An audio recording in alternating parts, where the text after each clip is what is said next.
Okay, so we have filtered out our blood plasma. We have had an exchange of useful solutes or additional waste products, so our reabsorption versus secretion.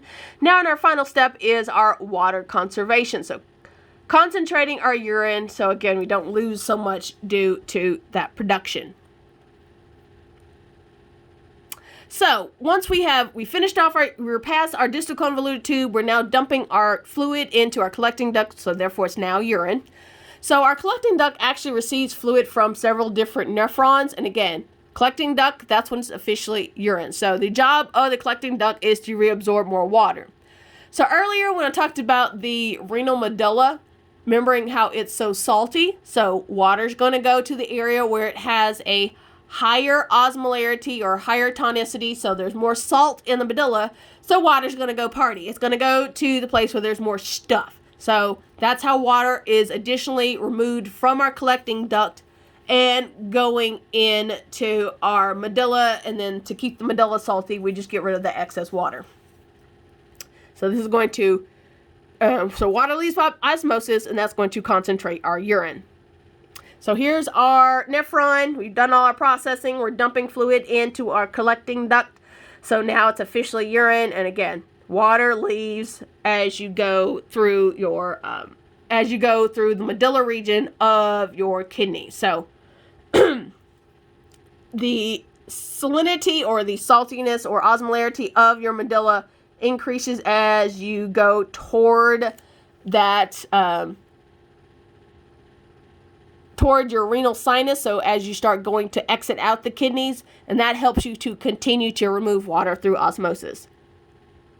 So depending on how hydrated you are, it's going to determine how much you need to reabsorb from whatever you're making with kidneys.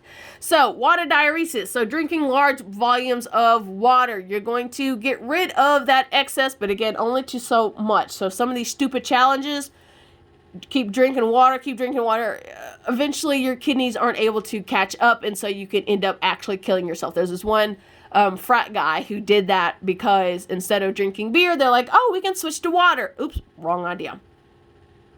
Okay, so let's say it's a hot day and you're drinking a bunch of water because it's hot, and so again, to a certain extent, your kidneys can keep up with it and just remove more water out of your urine. Okay. So salt is removed from your urine, but water stays in just to get rid of it. And that's also going to help you maintain your regular osmolarity, all your fluids. So you're not getting rid of that as well. Since what really came in is you got a bunch of water coming in.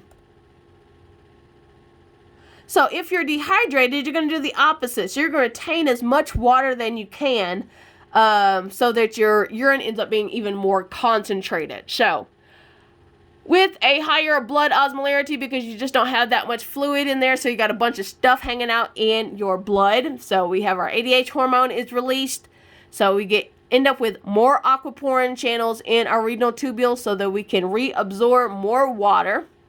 So therefore, our urine is more concentrated. If our blood pressure is low, because we're also dehydrated, so low volume of blood, low blood pressure, we're also going to decrease our glomerular filtration rate, so we're not making so much urine and losing even more blood volume to filtrate that becomes urine. So we're going to remove more salt, reabsorb more water, and so therefore less urine is produced. So part of our ability to remove water out of our urine is based on the saltiness of our renal medulla, so that little pyramid area in our kidneys. So part of our nephron loop is to add to the salinity of the medulla, so help to increase how much the salt is there, so maintain that saltiness in there. So that nephron loop is considered the countercurrent multiplier, so countercurrent going in two different directions, and multiplier as in it just kind of keeps adding to the salinity of it. So as you are moving fluid down the descending limb is only permeable to water. So no salts are able to be exchanged. So water's only able to come out. So water's going to go up the osmolarity gradient from the tubular fluid and out into the very salty medulla. So More solutes, water goes party. So water leaves and in the fluid, so that actually increases the tubular fluid concentration. So you're going to have more solutes in your fluid because water left to go party with the bigger group. Ascending limb. So we've closed it off to water, but now we have a bunch of our salt channels that allow for salt to leave. So we've got this really concentrated tubular fluid. So our salts are going to go now down their concentration gradient from the tubular fluid and into the medulla. So by the time you get done getting through the ascending limb, then the tubular fluid becomes pretty dilute once you get back up to the top. We also can remove urea from our waste product. That also helps to add to the salinity or the osmolarity of the deep medulla. So as you're getting towards the exit of your kidneys, so making sure that it's maintained so you can continue to remove water out of your urine product so you can concentrate your urine. Okay, so looking at our nephron loop. So again, our little numbers on the inside that's showing you the osmolarity of your tubular fluid. So on this side, water is leaving, so it's going to make the osmolarity of our fluid more and more, so higher, so our fluid is very concentrated. And on this side, it's only salts leaving, and so our concentration or osmolarity of the tubular fluid becomes less and less. So we end up with a strong reduction of our osmolarity of our fluid. So very dilute fluid by the time we get done with our nephron loop. So water out, then salt out.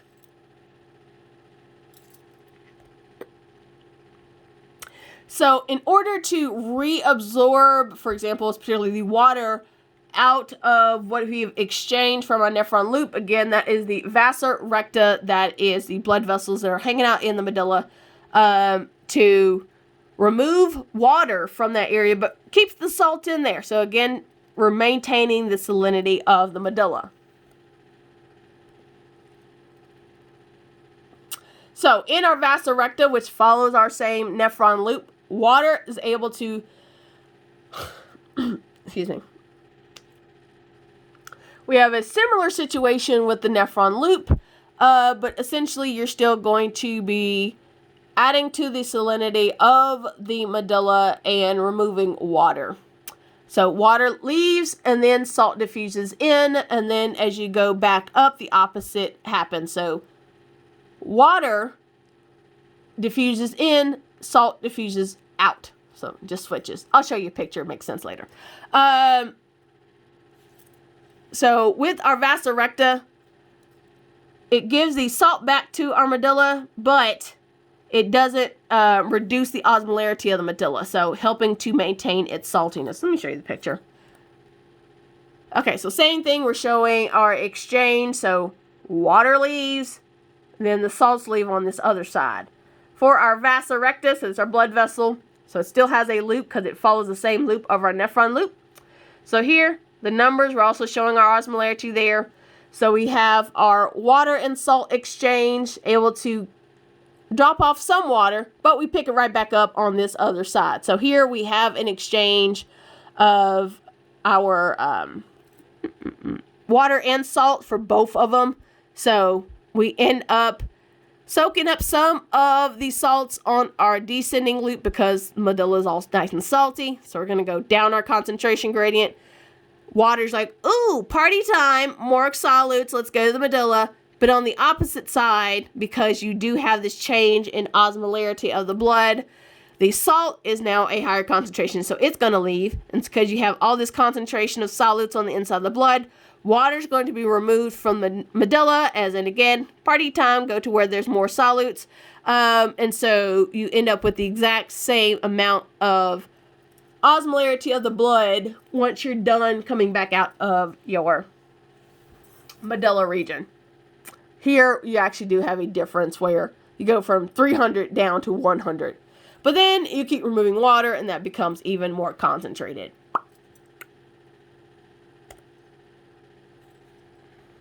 Okay, so this picture goes through what gets reabsorbed or what gets secreted out. So taking back what we can use, getting rid of waste products that we don't need. So just putting that all in one picture, kind of showing you your different areas. Okay, so let's look at the urine itself. So we will do a urinalysis in lab, and then looking at some renal function tests. So for urinalysis, one thing that you do is you look at the appearance of it. So you can actually look at the urine, and there should be some colors, differences depending on the water amount, what's in there. So typically it's a yellow color due to the breakdown of hemoglobin. If it's cloudy, that's bad. So that could be infection. You could have some kidney stones, like little small ones, in the urine, so it makes it cloudy in color. If there's pus, there's an infection. Hematuria, that's blood in your urine, so yep, don't want that either. So that'll actually turn the yellow color a little bit more red in color. And again, that could be either trauma because you're beaten something, or because of an infection.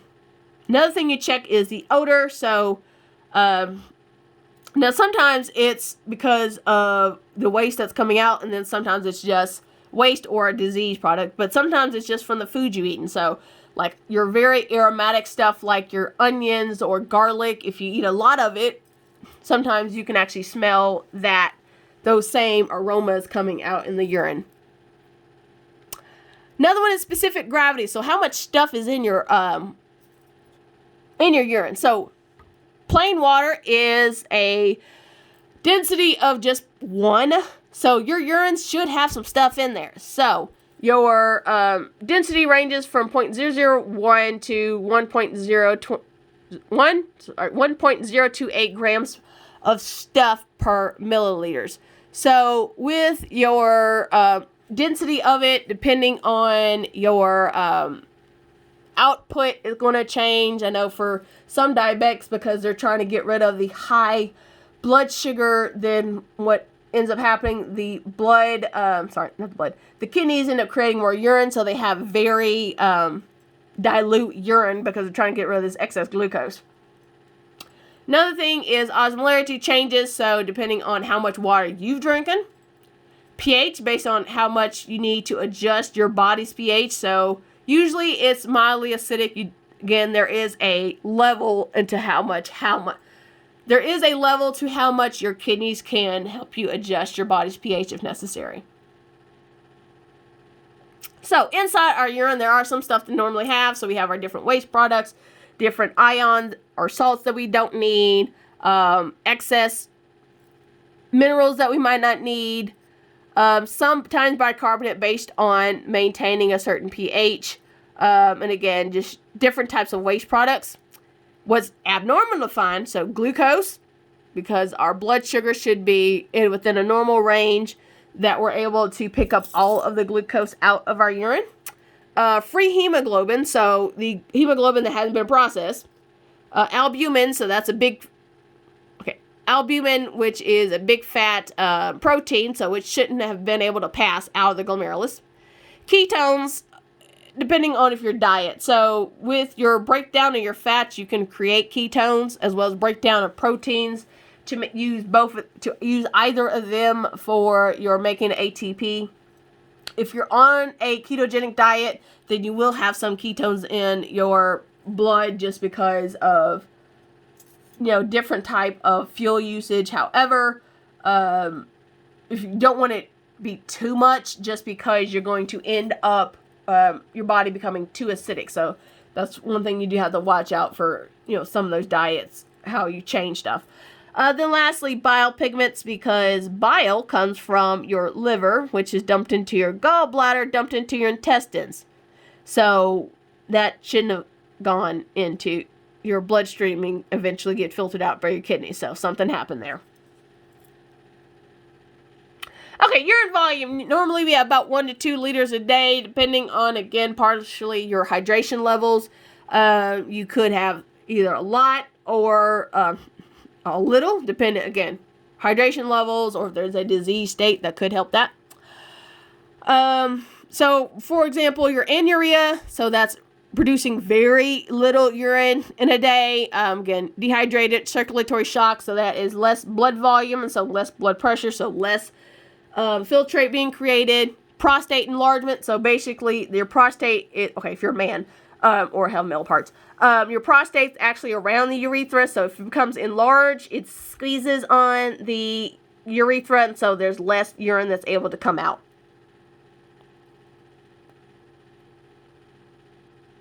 So if your body is not producing enough urine, then you end up having a bunch of waste that's in the plasma. And so that's going to cause another health issue. Okay, this last section, urine storage and elimination. So finally getting out the body.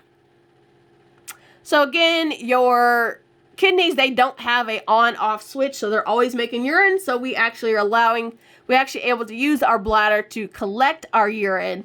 And then only have to pee on occasion, so that's episodic.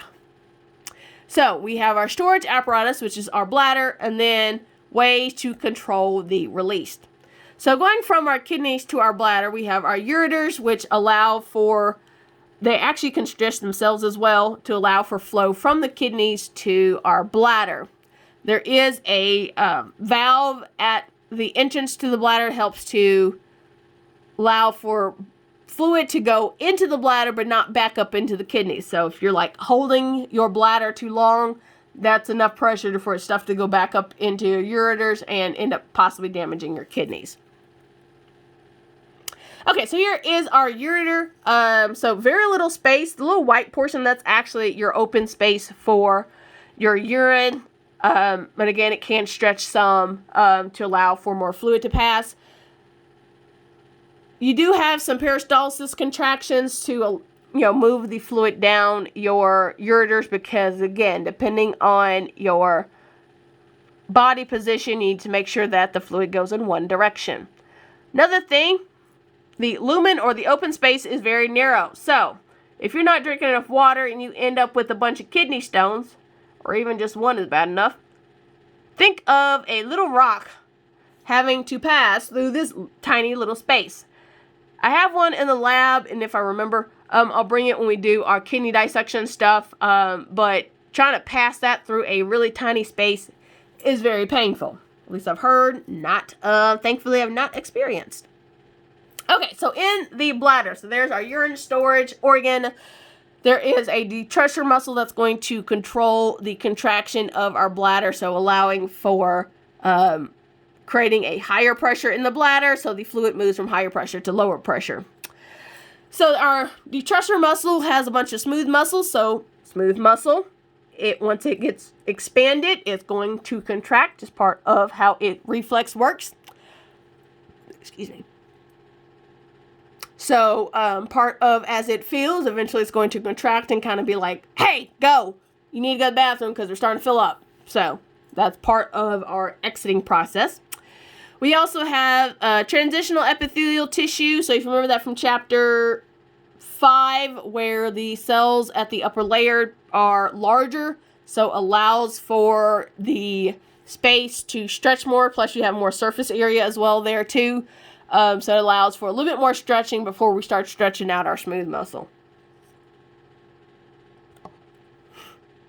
So capacity of our bladder is about half a liter, so 500 milliliters, up to about 700 to 800 milliliters. So again, it's able to expand as it fills, but eventually you got to get rid of that urine. So with our different anatomies for a female reproductive system versus male, so the ureter is a whole lot shorter in the female because less exit versus having to go through the penis. So depending on the length of it is going to determine the extra length of ureter that comes out.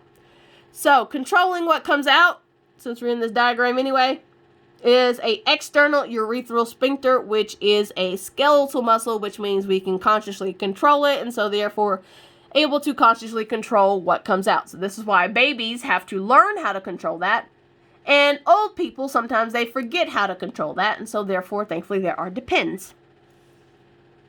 Okay, so female urethra, a lot shorter because less space that has to come out, so the opening for that is between where the vagina opening is and between the clitoris.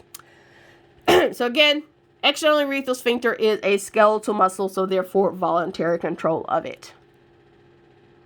That is the wrong direction. So male urethra a lot longer because it has to pass through your penis. It also passes through the prostate. So again, as you get older, this prostate tends to enlarge. When it enlarges, it ends up squeezing on your urethra, and so that's why you might have problems with being able to go to the bathroom. They do, however, have solutions for this, like essentially microwaving it, where that helps to, not like take it out and plop it in a microwave, but they have a probe that they use it to help to reduce the size of your prostate. So with males, they have an additional sphincter muscle. So we have our internal one that's going to allow urine to exit out of the bladder and go towards our external sphincter. So it basically hangs out in the prostate for a little, in that space in between where the prostate is. But again, you do have this external urethral sphincter that is also skeletal muscle. So the internal one is part of your detrusor muscle, which is smooth muscle. The external one is skeletal muscle. Okay, so controlling our ability to exit or void urine. So our detrusor muscle relaxes. So that's going to allow for filling. Our urethral sphincters are closed. So again, we're able to control especially that external one. So sympathetic nervous system, if you're in a fight or flight mode, that's going to help to keep these closed so you don't have to, you don't end up going because you're focusing on running away from a bear or whatever. Also encouraging the detrusor muscle to relax so we can continue filling. For our external sphincter control, its opening, again, we use our conscious control with our brain, so using somatic motor fibers to signal to that sphincter muscle to allow for urine to be voided out of your bladder. So the act of urinating is micturition, so there is a reflex, so our detrusor muscle eventually is going to stretch to the point where we're going to have a reflex. So it's going to stretch.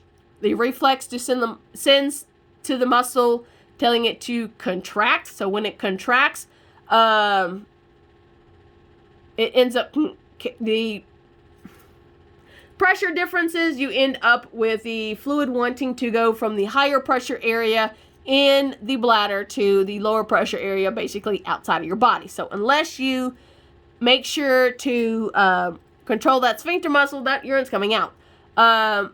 For the males, the internal urethral sphincter actually does relax so that you can void urine, but again, you got to control that external one.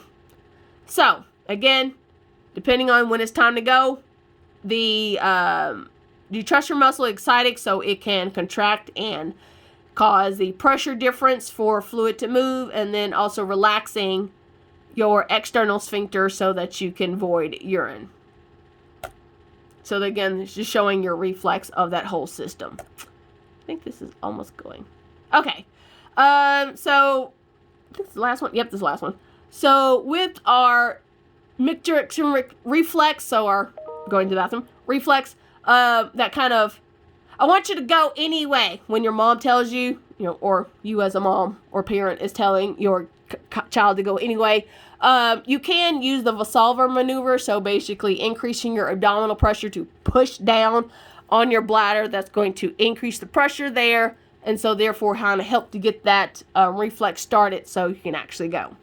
So that is the end of chapter 23. So go ahead and answer your study guide questions and then ask me questions if necessary, and I will see you for the next chapter.